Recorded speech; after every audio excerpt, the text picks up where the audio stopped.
Wait, where did I park the car? You know that heart-sinking moment, right? That little internal yelp as you stare blankly at a sea of vehicles. The memory of where you left your precious ride completely vanished. Or maybe it's the name of that person you just met 2 minutes ago, the exact ingredient you needed from the pantry. Or even your own password for something you use daily. If that sentence just flashed you back to last week's grocery store panic or that awkward social encounter, believe me, you are absolutely, unequivocally not alone. Every single day, our incredible brains are working overtime, vacuuming up a dizzying amount of information. Names, numbers, faces, passwords. The specific smell of your morning coffee and, yes, precisely where you put those darn keys. Then, poof. A good chunk of it seems to vanish before dinner, leaving us with these frustrating, sometimes even embarrassing blanks. We tend to treat these memory lapses like personal failures, little glitches in our otherwise brilliant minds. But what if that eraser isn't a bug, but actually a brilliant, indispensable feature? What if forgetting is less about failing and more about functioning optimally?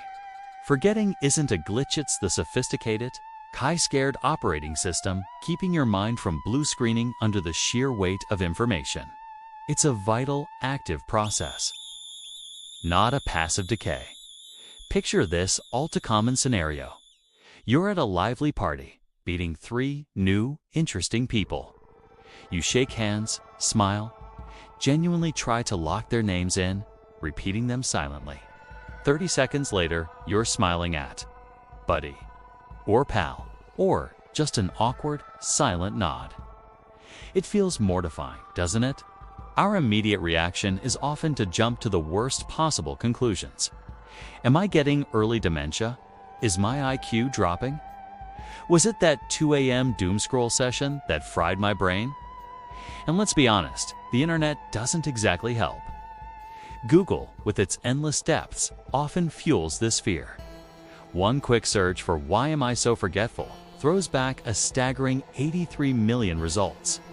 Half of them screaming about neurodegeneration, cognitive decline, or some impending mental doom. No wonder we panic. We're constantly bombarded with messages to boost your brain and never forget, making any lapse feel like a personal failing. But here's the mind-bending twist. If your brain actually remembered everything with equal weight and clarity, every single detail, every fleeting thought, every insignificant observation, you wouldn't just be overwhelmed. You'd be utterly paralyzed. Imagine trying to decide what to eat for breakfast if you had to consciously sift through every single breakfast you've ever had. Every cereal box design, every crumb on every plate. It would be an impossible task. You'd need a backpack of hard drives strapped to your skull just to process the daily input. And even then, you'd likely drown in a sea of irrelevant data. Nature, in its infinite wisdom, found a far sleeker, more elegant workaround: active deletion. This incredible built-in mechanism is precisely what allows you to actually think straight, make decisions, and focus on what truly matters. Forgetting, it turns out, is a critical survival mechanism. So what's happening inside your head when memories decide to take a permanent vacation? It's not just a passive fading away. It's an active, sophisticated process. Inside your head, dopamine isn't just the feel-good molecule that rewards you for eating chocolate or hitting a goal. It's also the highly efficient, always-on night shift janitor of your brain's memory department. Fresh studies, especially groundbreaking 2023 fly-brain work from Taiwan, have illuminated this fascinating mechanism. They show that memory neurons actually have 2 distinct dopamine doors. Think of them as tiny molecular gates. Door A, scientifically known as DDA1, is the save button. When dopamine flows through this door, it helps stamp that memory as important, initiating its journey toward long-term storage. But then there's door B, called DAMB. This is your brain's elegant delete key. When dopamine activates DAMB, It actively erases or degrades anything that hasn't been tagged as significant. That name you heard once at the party. Unless you actively repeat it, rehearse it, or attach some kind of emotional significance or novelty to it, like linking Veronica to a vivid mental image of a victor holding a giant neon V. Dopamine floods through Dorby. It swiftly dissolves that fresh, unconsolidated memory trace, often within minutes. This isn't sloppiness on evolution's part. It's pure, stingy efficiency. It's about conserving precious storage space and cognitive energy for the truly essential stuff. This active forgetting, often occurring shortly after learning, ensures that only salient information gets consolidated. Let's zoom in even tighter, right down to the microscopic level where memories physically reside. A memory, at its core, lives as a complex pattern of strong synaptic connections, the tiny junctions where neurons communicate. Imagine these synaptic connections as intricate sandcastles built on a vast, ever-changing beach. Each grain of sand, each connection contributes to the structure. Now, imagine the incoming tide. High tide, in the form of certain molecular signals like nitric oxide, calcium surges, or just plain old interference from new information, can crash over these sandcastles, flattening the less robust ones. The sandcastles that truly matter, the memories your brain deems important, get consolidated. This is like bringing in timber reinforcements and concrete to fortify them against the waves. They become stronger, more resilient. The rest, those fleeting, unimportant details, simply wash away, leaving the beach clear for new creations. So, when you walk into a room and suddenly blank on why you entered, it's not a sign of mental rust or decay. It's the tide coming in for a sandcastle that was never fully built or reinforced. The brain actively prunes these unused connections, strengthening the pathways you use most. It's your brain's elegant way of clearing out the clutter, making sure there's always fresh sand for new, more important memories. Let's run a quick blooper reel. A montage of everyday memory mishaps you'll undoubtedly recognize. You're deep in thought, typing an important text or email, carefully crafting your message. Then, your phone pings. A notification pops up, a fleeting distraction. You glance at it, look back at your screen, and suddenly, you've completely forgotten the message you were typing mid-sentence. That's a classic example of distraction-triggered dopamine release. A temporary suppression of memory recall as your brain prioritizes the new, incoming stimulus. The janitor just got a new directive to sweep. Next scene, the dreaded all-night cram session. You stayed up until 4 a.m., fueled by caffeine, jamming every possible fact into your head for a big exam. You pass, maybe even ace it. But then, by next week, 80% of those meticulously crammed facts have evaporated. Why? Because a lack of spaced repetition and active engagement left those memory traces unconsolidated.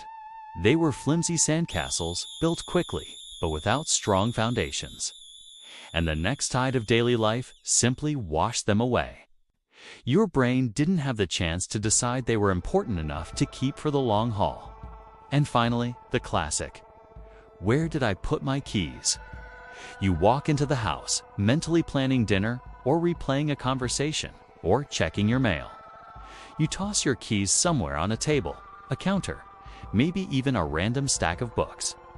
Because your attention was elsewhere, the act of placing the keys didn't receive a priority tag.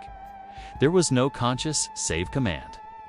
The dopamine janitor, seeing no importance assigned, simply swept that information away. These moments feel like separate, frustrating problems. But from your brain's perspective, it's the same diligent janitor doing sweeping laps, making sure your mental landscape stays clear. Sure, you might say, but I'm only 25 and I still blank on things. This can't just be normal maintenance, can it? You're right, to a degree. Time does, unfortunately, take its toll. As we age, our brains naturally experience a reduction in dopamine receptors and a slight decrease in gray matter volume, especially past 60. This means the janitor, while still doing the same job, becomes a little more enthusiastic, a bit more overzealous in their sweeping. The machinery of memory formation and retrieval might slow down slightly, and the delete function might become a touch more aggressive. Yet even healthy 20-year-olds experience these memory lapses. The fundamental difference between a young person's forgetfulness and age-related cognitive changes isn't necessarily the type of forgetting, but often the magnitude and frequency. The job description for the brain's janitor stays identical: to clear clutter and prioritize. Aging simply turns that janitor into a slightly more efficient, sometimes too efficient cleaner. Understanding this crucial mechanism helps us flip the script. Instead of the dread-inducing thought, "Something's fundamentally wrong with me." When you forget something, you can shift to a more proactive strategy. How do I effectively tag the keepers? How do I tell my brain what truly matters? This perspective shift is empowering, moving us from passive worry to active control over our memory processes. Now that we understand why our brains forget, neuroscience hands us a practical cheat sheet for working with our brains, not against them, to retain what we want. Think of it as giving your internal janitor clearer instructions. First, repeat to fire door A to tell your brain, "Hey, this is important. Don't delete this." You need to actively engage with the information. This means moving beyond passive reading. Flashcards, self-quizzing, teaching the concept to an imaginary friend, or even your dog, whatever, forces you to actively retrieve the information. Each successful retrieval strengthens those synaptic connections, signaling to your brain that this sandcastle needs reinforcing. It's not just about repetition, but active retrieval practice. Second, space those repeats. Don't cram. That all-night study session is largely futile for long-term retention. Instead, space out your review sessions. Today, tomorrow, 3 days from now, a week from now. Each cycle adds another coat of consolidation varnish, transforming those flimsy sandcastles into fortified structures.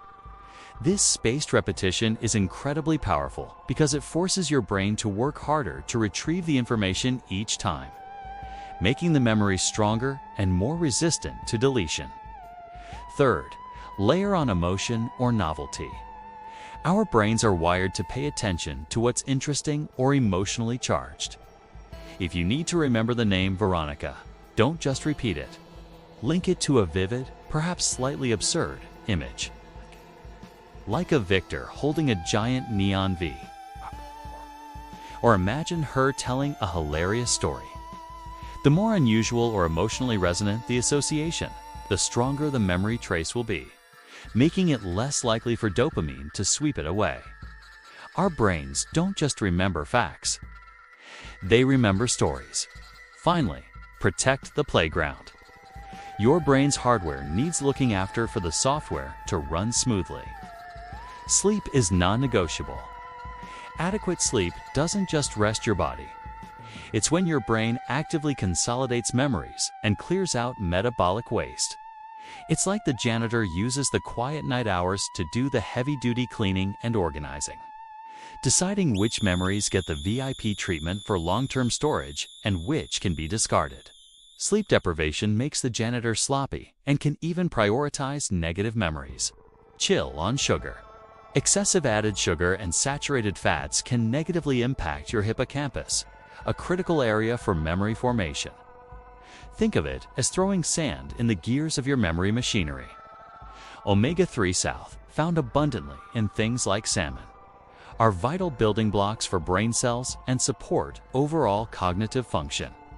They're like the high-quality building materials for your sandcastles. Just 10 minutes of mindfulness or meditation before bed can lower cortisol levels. High cortisol, the stress hormone, is bad news for memory consolidation. By chilling out, you create a better environment for your brain to process and store information overnight. Guard the hardware, and the software your memory runs smoother, making it easier for you to tag the keepers and less likely for the janitor to mistakenly delete something important. No. One wants a 15-step wellness sermon. So here's the skinny. A few quick, impactful tweaks. Hydrate for the brain. Swap one sugary drink a day for plain water. Your brain loves water. For a memory-protecting bonus, add omega-3 south from canned salmon or sardines once or twice a week. Cortisol crusher. 10 minutes of quiet mindfulness or deep breathing before bed can make a world of difference. Even just focusing on your breath for a few minutes can create a calmer mental space. Designated drop zones. Pick a single, consistent spot for high-traffic items like your keys, wallet, and phone. A specific dish by the door, a hook, a tray. Every single time you walk in, they go there. This offloads cognitive clutter from your brain, freeing up mental bandwidth. Your dopamine janitor can then sweep meaningful dust, not random junk, because you've already told it. Implicitly, that the location of your keys isn't something it needs to actively remember each time. 3 tweaks, 0 subscription fees, and a happier, less forgetful you. Still feeling a bit sheepish about yesterday's brain fade. That moment where a word was on the tip of your tongue but refused to surface. Remember this: every animal with a nervous system, from humble sea slugs to brilliant Nobel laureates, runs essentially the same active delete routine. Forgetting isn't a human flaw. It's a universal biological imperative. It's the price and, more importantly, the profound privilege of having a flexible, efficient, and adaptive brain. Imagine if your brain couldn't forget. Past traumas would replay on an endless, agonizing loop, making emotional healing nearly impossible. Irrelevant facts, every single cloud you've ever seen. Every leaf on every tree would endlessly crowd your mental landscape, stifling creativity and making it impossible to focus on novel ideas. Deciding what to eat for breakfast wouldn't be a simple choice. It would feel like defending a PhD thesis, weighing every single past meal experience. The eraser in this beautiful, complex system isn't destroying your work. It's actually keeping the sketch pad open for new masterpieces. It's making room for new learning, new experiences, and new ideas. It allows you to unlearn outdated information and adapt to a constantly changing world. Forgetting is not simply a loss. It's a necessary process that enables your mind to stay agile, creative, and forward-looking. So next time you stand in a doorway, wondering why on earth you walked into that room, don't cringe or scold yourself. Instead, take a breath and maybe even offer a small, knowing smile. A tiny, diligent dopamine janitor just swept away an untagged trace, freeing up precious mental bandwidth. It wasn't a failure. It was a success. That cleared space is now available for the next big idea. The solution to a complex problem, or at the very least, for remembering where you left that all-important coffee mug. Forgetting isn't a failure of your memory. It's intelligent design in action. It's your brain, a marvel of 3 billion years of evolution, doing precisely what it's tuned to do, remembering just enough to help you survive, and forgetting just enough to help you truly thrive. So remember what matters. Repeat with purpose. Space out your learning. Get your sleep, chill on the sugar, and let your magnificent brain do its thing. It's working perfectly, even when it seems to be letting you down.